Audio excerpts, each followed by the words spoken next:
guys, it's Krisha again, and considering that CSAS Phase 2 will close very soon, it will close on July 14th.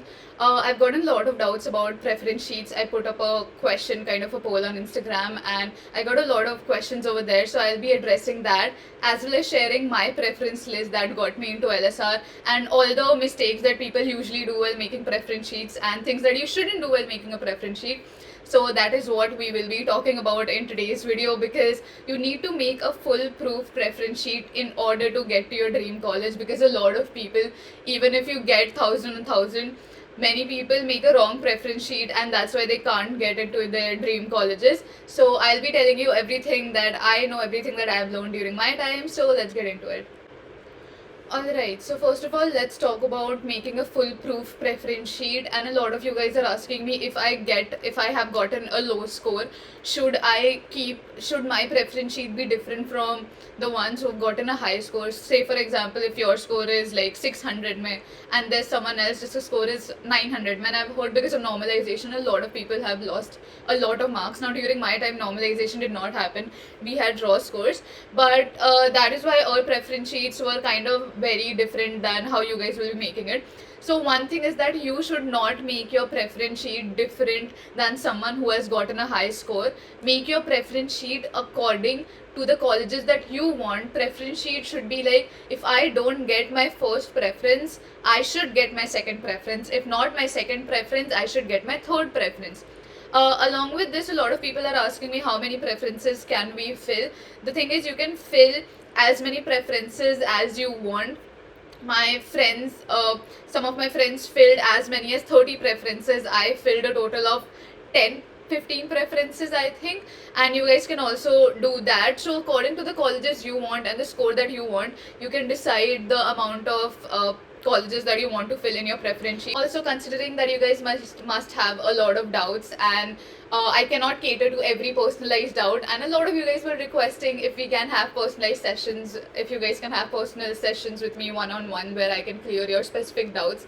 So yes, you can. I'm listed as a senior on Connect with Senior on the DuBuddy app, and you guys can have a session with me. I'll be giving the link in the description box below. So make sure if you guys have any personal doubts, you come and check it out and ask me all of that in the one-on-one session. And yeah, say for example, you think that you've gotten 600, so you can't get into this college. For example, you say that you want to get into North Campus and you don't think that you have the chances of getting into North Campus just because you have a low score.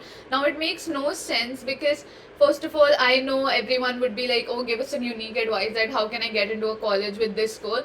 There are people who have gotten into colleges with a certain amount of score, and this is because they took into consideration a lot of factors like their quotas, their scores, the number of seats. So one thing that I always share in my video and that I've not seen a lot of people sharing is the fact that when people have low scores, they're like, oh, how should I make a preference list? First of all, go and read the DU brochure and the eligibility criteria, wherein they have written the number of seats for a specific course. Now when you see the number of seats for a specific course, you get an idea of, oh, can I get into this college or can I not? This is exactly what I did when I was making my preference sheet.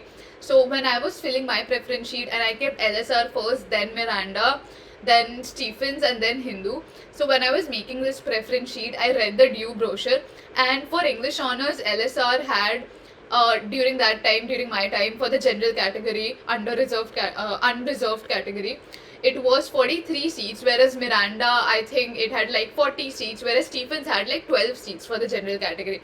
So according to that and according to my score, I made a preference list. As of course, ऐसा नहीं कि आपको like एकदम without looking at any criteria, you're just making a preference list. You should take a lot of things into consideration and then make a preference sheet. So when I tell you what my preference sheet was, I will display it. I don't have the screenshot or something, but I wrote it on a notes app, and whatever I remember, I've pasted it over there. So I'll show you the preference sheet that got me into LSR, and I hope that you guys can get an idea of what you can do while making your preference sheet. Now, other thing that people have asked me a lot is course more important or college more important?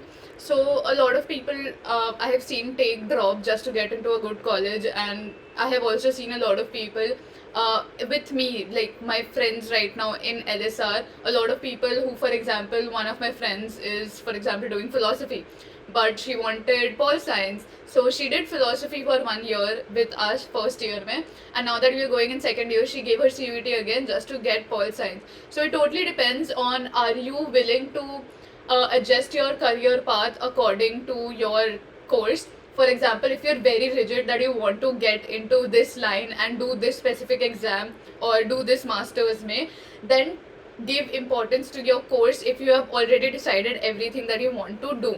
Now the thing is, if you think that you are very flexible and open to learning a lot of other things and you are open to choosing between certain things, give preference to college, because there are a lot of people in English who have taken a minor in a subject that they did not get, and now they, because for them LSR was important, so they got into LSR not seeing which course, was there. So for example, a lot of people in my class wanted to have political science, and most of them have political science as their elective. So this is something that you can do as well. If you don't get into a course of your liking, if you want to do journalism and you don't get journalism per se because of your score, you can get and you got philosophy for example, then you can always take your general elective as a subject that you wanted and do a minor in that by doing 4 years. So that is something that you should consider when you're thinking about the debate of course versus college. Now there are a lot of questions, and this was one of the most important thing there. And then people were asking how to rank off campus colleges. Now ranking off campus colleges is very, it totally depends on, are you looking for a good campus culture, a college life, or are you solely investing in the fact that the faculty is good and you solely want to just put your head into academics. So that is something that you should consider when you're talking about this. Now the rankings will, don't go unme ki NIRF rankings with this is the top college and all of that. Yes, there are certain established top colleges, and for example people like LSR, Hindu, Stephens, Miranda, all of these are top colleges and everything, but choose your colleges not according to the ranks that they hold right now in the country, but according to which college will facilitate your career in the long run. I chose LSR because I knew that all the I took into consideration the societies as well, because I am someone who likes to do a lot of things except academics. So that is why I took LSR and kept it as my first preference along with English honors, because I knew English honors wasn't the only thing that I wanted to do, and I wanted to get into a lot of other things. That is what I did, and that is why I kept LSR. If you think that you are a lot into societies and you need that social culture and all of that, keep a North Campus college in your preference sheet on top. So right now everything depends on what kind of a career path you're looking for. So that is what it is about. So guys, this was it for today's video. Tomorrow I will be hosting a webinar at 6 p.m. Make sure you join in, because I'll be addressing most of these doubts over there as well. So I'll see you tomorrow. Bye bye. Subscribe, comment down below, and like. I'll see you in the next video. Bye bye.